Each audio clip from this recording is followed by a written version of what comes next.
Chapter 208 কান্না। Beep beep beep. ক্যাপ্টেনের অফিসে রাখা টেলিগ্রাম মেশিনটা হঠাৎ করেই যেন জ্যান্ত হয়ে উঠল। মনে হচ্ছে নতুন কোনো টেলিগ্রাম এসে পৌঁছেছে, কিন্তু ক্লাইন আর লিওনার্ডের সেদিকে মনোযোগ দেওয়ার কোনো উপায় ছিল না। তারা একদৃষ্টে দেয়াল ঘড়ির সেকেন্ডের কাঁটার দিকে তাকিয়ে সময় গুনছিল। তাদের লাল হয়ে যাওয়া চোখ দুটোতে তখন জল টলটল করছে। 10, 9, 8। ঠিক সেই মুহূর্তে ভীষণ গম্ভীর একটা মুখ করে ডান স্মিথ রিসেপশন হলে এসে ঢুকল। তার দুই হাতে ধরা ছিল হাড়ের মতো দেখতে রূপালী রঙের একটা চারকোনা বাক্স। মেগোস তখন নিজের মাথা থেকে মুঠো মুঠো সোনালি চুল ছিঁড়ে ফেলছিল। চুল ছিঁড়তে ছিঁড়তে সে মাথার চামড়ায় এমন গভীর একটা ক্ষতের সৃষ্টি করল যে ভেতরের হাড় পর্যন্ত দেখা যাচ্ছিল। হঠাৎ করেই যেন কোনো একটা ব্যাপার তাকে ভীষণভাবে খেপিয়ে তুলল। কালো ট্রেঞ্চকোট পরা ডান স্মিথের দিকে আঙুল তুলে সে আচমকা দাঁড়িয়ে পড়ল। তারপর তীক্ষ্ণ গলায় চিৎকার করে উঠল, তুমি আমার বাচ্চাকে মেরে ফেলতে চাও, তুমি আমার বাচ্চাকে মেরে ফেলতে চাও। বুম! তার সেই তীক্ষ্ণ আর ভয়ঙ্কর গলাটা সারা ঘরে প্রতিধ্বনিত হতে লাগল। ক্লাইনের মনে হল কেউ যেন বিশাল একটা হাতুড়ি দিয়ে তার মাথায় প্রচণ্ড জোরে বাড়ি মেরেছে। মাথা ব্যথা আর প্রবল চক্করে সে হঠাৎ করেই সেকেন্ড গোনার কথা ভুলে গেল। তার চোখের দৃষ্টি লাল হয়ে আসল। মনে হল নাকের ডগা দিয়ে যেন গরম কোনো তরল গড়িয়ে পড়ছে। অবচেতনভাবেই সে পাশে তাকাল। তার চোখ পড়ল লিওনার্ড মিচেলের চোখের কোণের দিকে। লিওনার্ডের নাকের ডগা আর ঠোঁটের কোণ তাজা রক্তে মাখামাখি হয়ে আছে। তার মুখটা কাগজের মতো সাদা, শরীরটা এমনভাবে টলছে যেন এই বুঝি সে মাটিতে লুটিয়ে পড়বে। আমার অবস্থাও বোধহয় ঠিক ওরকমই। ক্লাইন কোনোমতে নিজের এলোমেলো ভাবনাগুলোকে সামলে নিল। তারপর মাঝখান থেকে দুটো সংখ্যা বাদ দিয়ে মনে মনে আবার গুনতে শুরু করল। 5, 4। মেগোসের সেই ভয়ঙ্কর তীক্ষ্ণ চিৎকারের ধাক্কায় ডান স্মিথের গাঢ় ধূসর চোখ দুটো লাল রক্তজালে ভরে গিয়েছিল। চোখের ভেতরের প্রতিটি সূক্ষ্ম শিরা একদম স্পষ্ট বোঝা যাচ্ছিল। তার মুখের রক্তনালীগুলো ফুলে ফুলে উঠছিল। দেখে মনে হচ্ছিল যেন এক একটা বিষধর সাপ কিলবিল করছে। তার কান দিয়েও গড়গড় করে লাল রক্ত গড়িয়ে পড়ছিল। এত কিছুর পরও তার প্রচণ্ড মাথা ঘুরাচ্ছিল। শুধু ডান হাতটা একটুক্ষণের জন্য থমকে গিয়েছিল, কিন্তু তার অটুট ইচ্ছাশক্তি তাকে সেন্ট সেলিনার ছাইয়ের বাক্সটার ওপর চাপ দিয়ে সেটা ঢাকনা খুলতে সাহায্য করল। বাক্সটার ভেতরে ছিল জমাট বাঁধা অন্ধকার। সেই অন্ধকারের মাঝে চকচক করছিল খুব মিহি কিছু বালি। দৃশ্যটা জাদুকরী রকমের সুন্দর ছিল। মনে হচ্ছিল যেন পুরো মহাকাশটাকে একটা ছোট বাক্সের ভেতর আটকে রাখা হয়েছে। হঠাৎ করেই চারপাশটা অন্ধকার হয়ে গেল। সেই অন্ধকার পুরো রিসেপশন হলটাকে একেবারে গিলে ফেলল। বাতাসে তখন ভেসে বেড়াচ্ছে অসংখ্য কালো, ঠান্ডা আর মসৃণ সুতো। সুতোগুলো তীব্র বেগে মেগোসের দিকে ধেয়ে গেল, আর চোখের পলকেই তাকে চারপাশ থেকে পেঁচিয়ে ধরল। এগুলো কোনো মাকড়সার জালের মতো ছিল না, বরং দেখতে লাগছিল কোনো অচেনা ভয়ঙ্কর প্রাণীর সুঁড়ের মতো। মেগোস ততক্ষণে নিজের ডান চোখটা উপড়ে ফেলেছে। চোখটা তার চোখের গর্তের নিচে মাংসের সরু একটা সুতোর সাহায্যে ঝুলছিল। সে চরম ঘৃণায় ডান স্মিথের দিকে তাকিয়ে গর্জন করে উঠল, তোমাকে অবশ্যই মরতে হবে। ব্যাং! অদৃশ্য একটা শক্তির ধাক্কায় ডান ছিটকে উড়ে গেল, আর সজোরে গিয়ে আছড়ে পড়ল উল্টো দিকের দেয়ালে। দেয়ালে ফাটল ধরল, আর বেশ কয়েকটা ইট খসে পড়ল। সে মেঝেতে এক দলা তাজা রক্ত থুথু করে ফেলে দিল, কিন্তু তার দুই হাত তখনও সেন্ট সেলিনার ছাইয়ের বাক্সটাকে শক্ত করে আঁকড়ে ধরেছিল। সে নিজের জীবনের বিনিময় হলেও বাক্সটাকে কিছুতেই মাটিতে পড়তে দিল না। সেই অসংখ্য কালো, ঠান্ডা আর মসৃণ সুতোগুলো মেগোসকে আরও শক্ত করে পেঁচিয়ে ধরল। সেগুলো তাকে আষ্টেপৃষ্ঠে ওই জায়গাতেই আটকে রাখল। তার শরীর থেকে হঠাৎ করেই কলুষিত আগুনের শিখা জ্বলে উঠতে শুরু করল। এমনকি তার চামড়া থেকে সালফারের গন্ধযুক্ত এক ধরনের তরলও বের হতে লাগল। কিন্তু তার এই আত্মরক্ষার কোনো চেষ্টাই তাকে আটকে রাখা সুতোগুলোর একটুও ক্ষতি করতে পারল না। 3, 2, 1। ক্লাইন আর লিওনার্ড একই সাথে পার্টিশনের পেছন থেকে ছুটে বেরিয়ে আসল। তাদের একজনের হাতে ধরা ছিল হালকা গরম, পাতলা একটা সোনার টুকরো, আর অন্যজন তার বাঁ হাতের কবজিতে জড়ানো ব্লাড ভেসেল থিফ সহ 5 আঙুল সোজা মেগোসের দিকে তাক করে রেখেছিল। মেগোসকে আর কোনোভাবেই মানুষের মতো দেখাচ্ছিল না। সে সুতোর বাঁধন থেকে নিজেকে ছাড়ানোর জন্য প্রচণ্ড ধস্তাধস্তি করছিল। ঠিক তখনই তার দুই কাঁধের পাশ থেকে দলা দলা মাংস ফুলে উঠল। সেগুলো ছিল রক্তনালী আর সবুজ শিরার এক অদ্ভুত মিশ্রণ। দেখতে ঠিক একটা বাচ্চার গোল মাথার মতো। মাথা দুটোর ওপরে দ্রুত ফাটল ধরতে শুরু করল, আর ফাটলগুলো দেখতে ঠিক একজোড়া চোখের মতো হয়ে গেল। মেগোস হঠাৎ করেই বিপদের আঁচ পেল। সে বিশাল হা করে নিজের মুখটা খুলল। তার ঠোঁটের কোণ দুটো ফেটে একদম কান পর্যন্ত বিস্তৃত হয়ে গেল।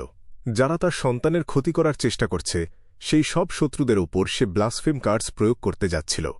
ঠিক সেই মুহূর্তে লিওনার্ড তার বাঁ হাতটা শক্ত করে মুঠো করল আর তার কবজিটা অর্ধেক ঘুরিয়ে নিল। তার ফ্যাকাশে মুখটা একদম নীলচে হয়ে গেল। তার মুখের রক্তনালীগুলো ফুলে এমনভাবে বেরিয়ে আসলো যেন একগাদা ছোট ছোট বিষাক্ত পোকা কিলবিল করছে। মেগোসের ব্লাসফেম কার্ডস হঠাৎ করেই তার গলার ভেতরে আটকে গেল। মনে হল সে যেন কথা বলার আর অভিশাপ দেওয়ার ক্ষমতা পুরোপুরি হারিয়ে ফেলেছে। ক্লাইন এই সুযোগটা পুরোপুরি কাজে লাগাল। সে নিচু গলায় প্রাচীন হার্মিস ভাষার একটা শব্দ উচ্চারণ করল, আলো, আমি আলো চাই, আর এখানে আলো হবে। হঠাৎ করেই সে বুঝতে পারল তার হাতে থাকা রহস্যময় নকশা আঁকা পাতলা সোনার টুকরোটা ফুটন্ত জলের মতো গরম হয়ে উঠেছে। সে দেখতে পেল সেখান থেকে চোখ ধাঁধানো একটা আলো বের হচ্ছে। মনে হচ্ছে টুকরোটা যেন একটা ছোটখাটো সূর্যে পরিণত হয়েছে। ঠিক তার পরমুহূর্তেই ক্লাইন নিজের অর্ধেকেরও বেশি আধ্যাত্মিক শক্তি সেই টুকরোটার ভেতর ঢুকিয়ে দিল। তারপর সে ফ্লেয়ারিং সান চার্মটাকে আটকে থাকা মেগোসের দিকে ছুঁড়ে মারল। চোখের পলকে রিসেপশন হলটার ভেতরের সমস্ত অন্ধকার আর বিষণ্ণতা একসাথে গায়েব হয়ে গেল। পুরো ঘরটা একেবারে স্বচ্ছ আলোয় ভরে উঠল। মেগোসকে পেঁচিয়ে রাখা কালো মিহি সুতোগুলো গুটিয়ে আসল। মনে হল যেন সহজাত প্রবৃত্তিতেই তারা কোনো কিছু থেকে দূরে সরে থাকতে চাইছে। কিন্তু মেগোস নিজেকে পুরোপুরি মুক্ত করার আগেই সে সূর্যের আলো দেখতে পেল। মারামারির কোনো এক ফাঁকে ব্ল্যাকথর্ন সিকিউরিটি কোম্পানির সিলিংয়ে একটা বড় গর্ত তৈরি হয়েছিল, আর সেই গর্তটা একেবারে 3 তলার ছাদ পর্যন্ত বিস্তৃত ছিল। সেই গর্ত দিয়ে ঝলমলে নীল আকাশ আর প্রখর সূর্যের আলো একসাথে ভেতরে এসে পড়ছিল। সেই পাতলা সোনার টুকরোটা মেগোসের মাথার ওপর পড়া সূর্যের আলোর সাথে মিলে গেল, আর চোখের পলকেই সেটার আকার বিশাল হয়ে উঠল। গোলকের মতো দেখতে সেই আলোটা এমন একটা গোলকে পরিণত হল যার চারপাশে অসংখ্য আগুনের শিখা ঘুরপাক খাচ্ছিল। গুড় গুড়, পুরো বিল্ডিংটা প্রচণ্ড জোরে কেঁপে উঠল। কাছাকাছি রাস্তার ধারে সব কাঁচের জানালা ঝনঝন করে ভেঙে পড়ল। তবে সেই গোলক আকৃতির আলোটার বেশিরভাগ ক্ষমতাই সেটার কেন্দ্রবিন্দুতে জমা ছিল। আলোটা খুব বেশি চারদিকে ছড়িয়ে পড়ল না। সেই আলোটা মেগোসকে পুরোপুরি ঢেকে ফেলল। আলোর তেজ এত বেশি ছিল যে ক্লাইন, ডান আর লিওনার্ড কেউই চোখ খুলে তাকাতে পারছিল না। ক্লাইন কোনোমতে চোখের জল আটকে রেখে চোখ কুঁচকে তাকাল। সে দেখতে পেল আলোটা ছড়িয়ে পড়েছে, কিন্তু আগুনের শিখাগুলো তখনও দাউদাউ করে জ্বলছে। সেই আগুনের ভেতর অসংখ্য কালো ছাই বাতাসে নেচে বেড়াচ্ছিল। মেগোস বা তার পেটের ভেতর থাকা শিশুটার কোনো চিহ্নই সেখানে ছিল না। ঠিক যেমনভাবে ওই জায়গার কফি টেবিল, জলের গ্লাস, খবরের কাগজ আর সোফাগুলো গায়েব হয়ে গিয়েছিল। সব কি শেষ? আমরা কি সত্যিই এক অশুভ দেবতার সন্তানকে এই পৃথিবীতে নেমে আসার আগেই শেষ করে দিতে পারলাম? আর একই সাথে কি তার মাকেও খতম করতে পারলাম? ক্লাইনের তখনও নিজের চোখকে বিশ্বাস হচ্ছিল না। ভিডিও গেম খেলার অভিজ্ঞতা থেকে সে খুব ভালো করেই জানত যে ফাইনাল বসকে এত সহজে কাবু করা যায় না। হঠাৎ করেই তার সারা গায়ের লোম খাড়া হয়ে গেল। তার ক্লাউন প্রবৃত্তি তাকে সতর্ক করে দিল যে খুব ভয়ঙ্কর কোনো বিপদ ধেয়ে আসছে। কোনো কিছু চিন্তা না করেই ক্লাইন আচমকা বাঁদিকে গড়িয়ে পড়ল। ঠিক সেই মুহূর্তে শূন্য থেকে যেন ভীষণ ধারালো সাদা হাড়ের ব্লেড লাগানো লম্বা একটা হাত বেরিয়ে আসল, আর ক্লাইন যেখানটায় দাঁড়িয়েছিল ঠিক সেই জায়গাটা ফালাফালা করে দিল। সেই দানবীয় রূপটার মধ্যে এক অদ্ভুত অস্বাভাবিক সৌন্দর্য ছিল। সেটা শূন্যের মাঝে ভেসে বেড়াচ্ছিল। তার গতি ছিল অবিশ্বাস্য রকমের বেশি। তার আক্রমণ থেকে বেঁচে ফেরাটা একরকম অসম্ভব ব্যাপার ছিল। হুশ! ক্লাইনের বুকের ডান দিকের জামাটা ছিঁড়ে ফালাফালা হয়ে গেল। তার চামড়া ফেটে গেল, আর হাড়সহ ভেতরের মাংস দুভাগ হয়ে গেল। ক্ষতটা এতই গভীর ছিল যে সে প্রায় নিজের একটা ফুসফুস দেখতে পাচ্ছিল। আগে থেকে বিপদের আঁচ পেয়ে সে যদি সময়মতো সরে না যেত, তাহলে ওই একটা আঘাতেই সে মাঝখান থেকে 2 টুকরো হয়ে যেত। কিন্তু তা সত্ত্বেও ক্লাইনের গতি ধীর হয়ে গেল। প্রচণ্ড ব্যথায় তার মাথা ঝিমঝিম করতে লাগল। তার চেতনা ক্রমশই ঝাপসা হয়ে আসছিল। সেই সাদা হাড়ের ব্লেডের শেষ প্রান্ত ধরে একটা আকৃতি খুব দ্রুত গতিতে উড়ে আসল। পেটের ওই অস্বাভাবিক স্ফীতিটা না থাকলে হয়তো কেউই তাকে মেগোস বলে চিনতে পারত না। তার চুল আর জামাকাপড় পুড়ে একেবারে ছাই হয়ে গিয়েছিল। তার মুখ আর শরীরের চামড়া পুড়ে কুচকুচে কালো হয়ে গিয়েছিল, আর সেই পোড়া চামড়াগুলো টুকরো টুকরো হয়ে খসে পড়ছিল। তার নাকটা পুরোপুরি গলে গিয়েছিল। সেখানে শুধু 2টো ছোট কালো গর্ত অবশিষ্ট ছিল। তার চোখের মণি দুটোর কোনো খোঁজ ছিল না। খালি চোখের গর্তগুলোতে তখন ম্রিয়মান সাদা আগুনের শিখা নাচছিল। মেগোসের কাঁধের দুপাশ থেকে যে 2টো মাথা গজিয়ে উঠেছিল সেগুলোও পুড়ে ছাই হয়ে গিয়েছিল। তার বাঁ হাতটাই পরিণত হয়েছিল সেই সাদা হাড়ের ব্লেডে। সেটা দেখতে একই সাথে যেমন পৈশাচিক লাগছিল, তেমনি আবার পবিত্রও মনে হচ্ছিল। ক্রিক! মাটি কেঁপে উঠতেই মেগোস ডান আর লিওনার্ডকে পুরোপুরি উপেক্ষা করল। এমনকি যে কালো, ঠান্ডা আর মিহি সুতোগুলো আবার তার দিকে ধেয়ে আসছিল, সেগুলোর দিকেও সে কোনো ভ্রুক্ষেপ করল না। সে সোজা ক্লাইনের দিকে এগিয়ে গেল, যে গড়িয়ে একটু দূরে গিয়ে মাত্রই থেমেছিল। সে তার সাদা হাড়ের ব্লেডটা ক্লাইনের ঘাড়ের দিকে তাক করল আর ঠিক কোপ মারতে উদ্যত হল।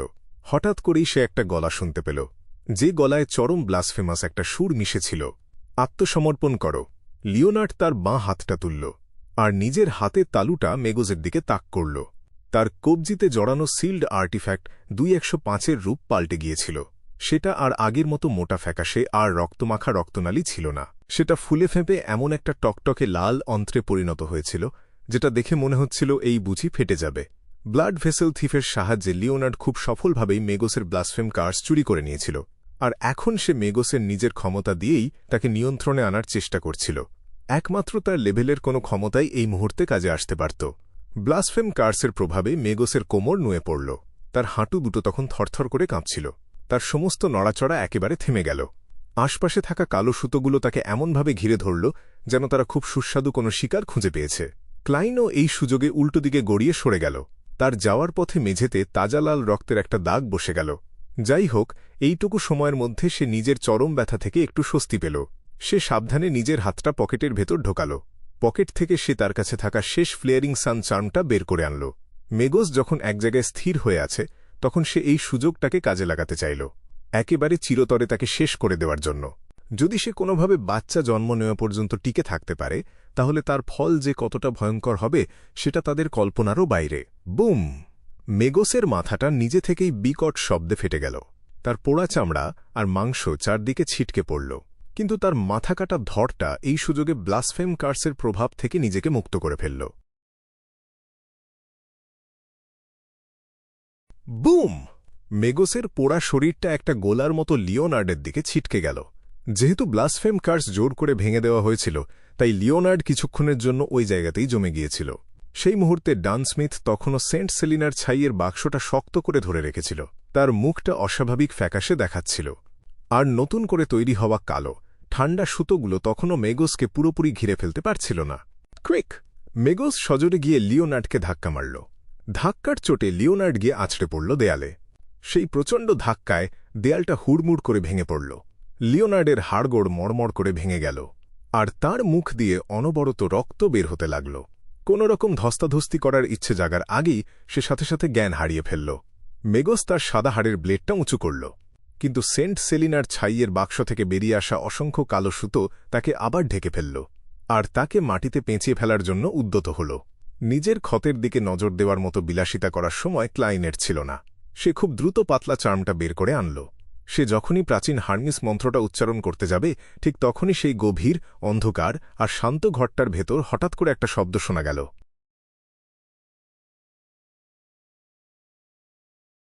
ওয়া! সেটা ছিল একটা নবজাতক শিশুর কান্নার শব্দ।